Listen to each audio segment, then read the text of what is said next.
வணக்கம். இது லதாவின் கதை நேரம்.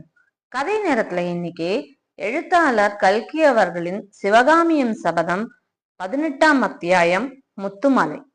கதைகளை போலாமா?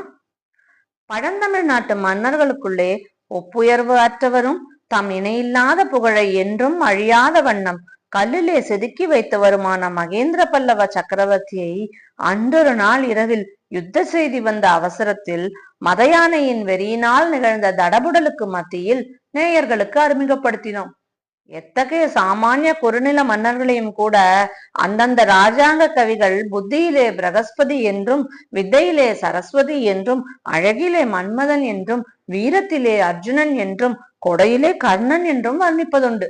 இந்த வர்ணனை எல்லாம் மகேந்திர சக்கரவர்த்தியின் விஷயத்தில் உண்மையிலேயே பொருந்துவதாயிருந்தது. மகேந்திரவர்மர் ஆஜானுபாகுவான தோற்றமுடையவர்.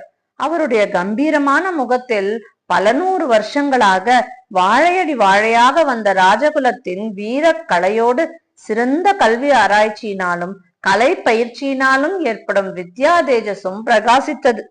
காஞ்சி நகரின் பிரசித்தி பெற்ற பொற்கொல்லர்கள் சித்திர விசித்திர வேலைப்பாடுகளுடன் செய்த கிரீடம், குண்டலம், வாகுவலயம், வீரக்கழல் முதலிய ஆபரணங்களை அவர் தரித்திருந்தார்.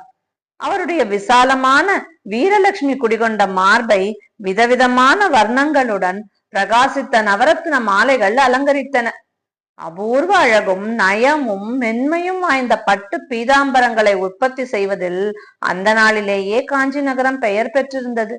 அத்தகைய பீதாம்பரங்களை மகேந்திர சக்கரவர்த்தி அழகு பொருந்த அணிந்த பொழுது அவை அதிக சோபை பெற்று விளங்கியதாக நெசவு கலைஞர்கள் பெருமிதத்துடன் கூறினார்கள். மகேந்திரர் தமிழ் மொழி, வடமொழி, பிராகிருதம் ஆகிய 3 மொழிகளிலும் சிறந்த தேர்ச்சி பெற்ற பண்டிதராக விளங்கினார். வடக்கே தக்ஷசீலம் முதல் தெற்கே கன்னியாகுமரி வரையில் உள்ள பண்டிதர்கள் மகா ரசிகரான மகேந்திர சக்கரவர்த்தியிடம் தங்களுடைய புலமையை காட்டி பரிசு பெறும் பொருட்டு காஞ்சி நகரில் வந்து மொய்த்த வண்ணம் இருந்தார்கள். அன்றைக்கு 500 வருஷங்களுக்கு முன்னால் வடநாட்டில் உஜ்ஜயினி நகரத்தில் அரசு செலுத்தி காளிதாசன் முதலியான மகா கவிகளை ஆதரித்த சந்திரகுப்த விக்ரமாதித்யருக்கு பிறகு பண்டிதர்களுக்கும் கவிஞர்களுக்கும் கற்பக விருட்சமாக விளங்கியவர் காஞ்சி மகேந்திர சக்கரவர்த்தி தான் என்பது வெகுஜன வாக்காயிருந்தது. சித்திரம், சிற்பம் ஆகிய கலைகளில் சக்கரவர்த்தி ஆர்வம் கொண்டிருந்ததோடல்லாமல் அவற்றை நன்றாக பயின்று அந்தந்த கலையில் வல்லவர்களாயிருந்த கலைவாணர்கள் எல்லோரும் பார்த்து வியக்கும்படியான தேர்ச்சியும் பெற்றிருந்தார். சிற்பத்துறையில் மகேந்திரரின் அதிசயமான கற்பனை திறனை கண்டு வியந்து சிற்பசாஸ்திர பண்டிதர்கள் அவருக்கு விசித்திர சித்தர் என்ற பட்டத்தை வழங்கியிருந்தார்கள். அவ்விதமே சித்திரக்கலை வல்லவர்களிடம் சித்திரக்கார புலி என்னும் பட்டத்தை சக்கரவர்த்தி பெற்றிருந்தார். மத்த விலாச பிரகசனம் என்னும் ஹாஸ்ய நாடகத்தை வடமொழியில் இயற்றி மத்த விலாசர் என்னும் பட்டத்தை அடைந்தார். சங்கீத சாஸ்திரத்தை கரை கண்டிருந்த ருத்ராச்சாரியாரிடம் அவர் சங்கீத கலை பயின்று 7 நரம்பு உடைய பரிவாதினி என்னும் வீணையை அபூர்வமாய் கையாளும் திறமை பெற்றிருந்தார். தான வகைகளிலே சங்கீர்ண ஜாதி தாளத்தை அதிசயமாக கையாளும் வல்லமை காரணமாக சங்கீர்ண ஜாதி பிரகரணர் என்னும் பட்டம் அவருக்கு அளிக்கப்பட்டிருந்தது. மகேந்திரர் இளம் பிராயத்தில் சமண மதத்தில் ஈடுபட்டிருந்து பிற்காலத்தில் சிவபக்தி செல்வரான பிறகு எந்த மதத்தையும் துவேஷிக்காதவராய் தனது சாம்ராஜ்யத்தில் இருந்த சைவர், வைஷ்ணவர், பௌத்தர், சமணர், சாக்தர் ஆகிய சகல மதத்தினரையும் தர்மம் தவறாமல் பரிபாலித்து வந்தபடியால் குணபரர் என்ற சிறப்பு பெயரும் அவருக்கு ஏற்பட்டிருந்தது. திருவதிகை ஸ்தலத்தில் அவருடைய கொடையினால் கட்டப்பெற்ற சிவாலயத்திற்கு குணபரேஸ்வரன் என்று பெயர் வழங்கிற்று. மகேந்திர சக்கரவர்த்திக்கு முற்பட்ட சுமார் 300 வருஷ காலத்தில் வடநாட்டில் இருந்த பண்டிதர்களும் கவிகளும் சமண முனிவர்களும் புத்த பிக்ஷுக்களும் இடைவிடாமல் தென்னாட்டின் மீது படையெடுத்து வந்து காஞ்சி நகரில் வித்யாபீடங்களை ஏற்படுத்தி வந்தார்கள். இக்காரணத்தினால் நமது வரலாறு நிகழ்ந்த காலத்தில் தமிழகத்தில் சமஸ்கிருதமும் பிராகிருதமும் மிக்க பிரபலம் அடைந்து செந்தமிழ் மொழியின் சிறப்பை ஓரளவு மங்கச் செய்திருந்தன என்பதையும் நேயர்கள் தெரிந்து கொள்ளுதல் அவசியமாகும். திருநாவுக்கரசர் முதலிய சைவ நாயன்மார்களும் பொய்கையார் முதலிய வைஷ்ணவ ஆழ்வார்களும் பக்தி சுவை சொட்டும் பாடல்களை பொழிந்து தெய்வத்தமிழ் மொழியை மீண்டும் சிம்மாசனம் ஏறச் செய்த மகோன்னத காலம் தமிழகத்தில் அப்பொழுதுதான் ஆரம்பமாகியிருந்தது. எனவே மகேந்திர சக்கரவர்த்தியின் பட்டங்கள் பெரும்பாலும் வடமொழியில் இருப்பதன் காரணத்தை நேயர்கள் ஊகித்து அறியலாம். மகாராஜாதி ராஜ பூமண்டலாதிபதி திரிபுவன சக்கரவர்த்தி மத்த விலாச விசித்திர சித்த சங்கீர்ண ஜாதி பிரகரண சித்திரக்கார புலி குணபரரான மகேந்திர பல்லவ சக்கரவர்த்தியை இத்தனை நேரம் ஆயனர் வீட்டு வாசலிலேயே நிறுத்தி வைத்து விட்டதற்காக வாசகர்களிடம் மன்னிப்பை கோருகிறோம். அவ்விதம் நாம் அந்த மன்னர் பெருமானை நிறுத்தி வைத்து விட்ட போதிலும் ஆயன சிற்பியார் அவரை வரவேற்று உபசரிப்பதில் சிறிதும் காலம் தாழ்த்தி விடவில்லை. சக்கரவர்த்தியின் வருகையை அறிவித்த பேரிகை ஒலி வெகு தூரத்தில் கேட்ட பொழுதே ஆயனர் பரபரப்புடன் வீட்டு வாசலுக்கு வந்து அவரை வரவேற்க ஆயத்தமாக நின்றார். குதிரையிலிருந்து இறங்கும் போதே சக்கரவர்த்தி பெருமான், ஆயனரே, அன்றிரவு சுகமாக வந்து சேர்ந்தீர்களா? சிவகாமி சௌக்கியமா என்று கேட்டுக்கொண்டே இறங்கினார்.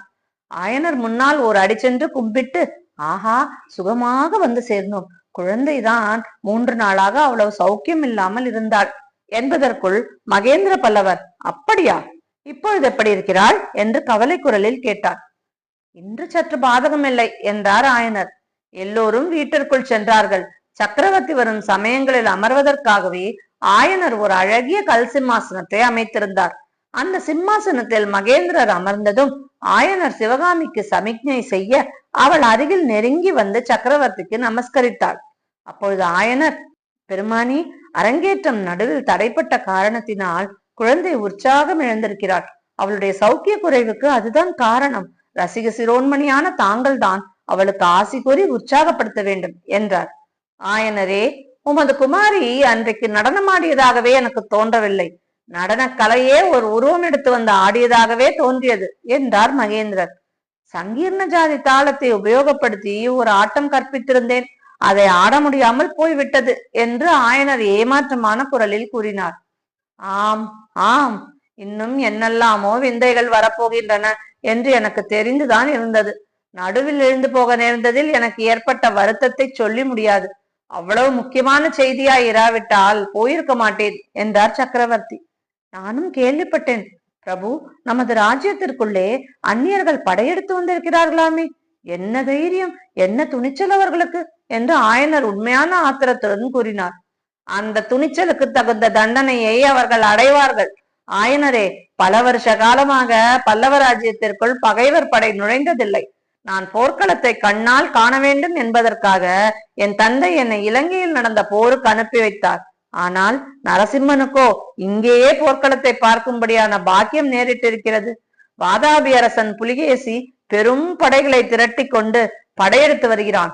நாமும் பெரும்பலம் திரட்டி கடும் போர் செய்ய வேண்டியிருக்கும். ஆனால் ஒரு விஷயம் சொல்கிறேன், நமது ராஜ்யத்தில் சாளுக்கியர் படையெடுத்ததனால் எனக்கு உண்டாகும் கோபத்தை காட்டிலும் அதனால் சிவகாமியின் அரங்கேற்றம் தடைபட்டதுதான் அதிக கோபத்தை உண்டாக்குகிறது. இந்த குற்றத்திற்கு தகுந்த தண்டனையை அவர்கள் அனுபவித்தே தீர வேண்டும் என்றார். இதை கேட்ட ஆயனர் பெருமையில் பூரித்தவராய் அருகில் தலை குனிந்த வண்ணம் நின்ற சிவகாமியை அருமையுடன் நோக்கினார். சக்கரவர்த்தி மேலும் கூறினார், அரங்கேற்ற தன்று நான் என்னவெல்லாமோ திட்டம் போட்டிருந்தேன். அதெல்லாம் ஒன்றும் முடியாமல் போயிற்று. சபையிலே செய்திருக்க வேண்டிய சன்மானத்தை இங்கேயாவது செய்யலாம் என்று உத்தேசித்திருக்கிறேன். அதற்கு ஆட்சேபனை ஒன்றுமில்லையே. இவ்விதம் சொல்லிக்கொண்டு சக்கரவர்த்தி தம் கையில் இருந்த ரத்தின பையிலிருந்து அழகான இரட்டை வட முத்து மாலையை எடுத்தார். அப்பொழுது ஆயனர், பெருமானி, தாங்கள் திருக்கரத்தால் கொடுக்கும் பொழுது எங்கே கொடுத்தால் என்ன? சிவகாமி, உன் பாக்கியமே பாக்கியம். இந்த பரதகண்டத்திற்குள்ளே சகல கலைகளின் நுட்பங்களையும் நன்குணர்ந்தவரான விசித்திர சித்த மகாபிரபு உன்னுடைய கலைத்திறமையை மெச்சி உனக்கு சன்மானம் அளிக்கப் போகிறார் என்று கூறி சமிக்ஞை செய்யவும் சிவகாமி முன்னால் வந்து சக்கரவர்த்தியை பணிவுடன் வணங்கி கரங்களை நீட்டினாள். மகேந்திரவர்மர் முத்துமாலையை எடுத்து சிவகாமியின் நீட்டிய கரங்களில் வைத்த பொழுது, அடடா, இதென்ன மீண்டும் அபசகனம்? மாலை அவள் கையிலிருந்து நழுவி கீழே தரையில் விழுந்து விட்டதே. ஆயனரின் முகம் சட்டென்று சுருங்கியது. மகேந்திர பல்லவருடைய திடசித்தம் கூட சிறிது கலங்கி விட்டதாக அவருடைய புருவங்களின் நெருப்பிலிருந்து தெரிந்தது. சிவகாமியின் மனதிலும் ஏதோ துணுக்கம் ஏற்பட்டிருக்குமோ என்னமோ நமக்கு தெரியாது. ஆனால் அடுத்த கணத்தில் அவளுடைய முகம் மலர்ந்ததை பார்த்தால் அவளுடைய உள்ளமும் மலர்ந்திருக்க வேண்டும் என்று நிச்சயமாக தெரிந்தது. கீழே விழுந்த முத்து மாலையை அந்த கணத்தினிலேயே குமார சக்கரவர்த்தி சட்டென்று குனிந்து எடுத்தார். எடுத்த மாலையை சிவகாமியின் நீட்டிய கரங்களில் அவள் வைக்க சிவகாமி அதை ஆர்வத்துடன் வாங்கி கண்களில் ஒத்தி கொண்டு கழுத்திலும் அணிந்து கொண்டாள். அந்த முத்துமாலை பரிசை குமார சக்கரவர்த்தியின் கையினால் பெற்றுக்கொள்ள நேர்ந்தது பற்றி சிவகாமியின் உள்ளத்தில் பொங்கிய உவகை முகத்திலும் பிரதிபலித்தது இயல்பே அல்லவா? இத்துடன் கல்கியின் சிவகாமியின் சபதம் அத்தியாயம் 18 முத்துமாலை நிறைவடைந்தது. சிவகாமியின் சபதத்தை பற்றி மேலும் அறிய இணைந்திருங்கள் லதாவின் கதை நேரத்தில். வணக்கம்.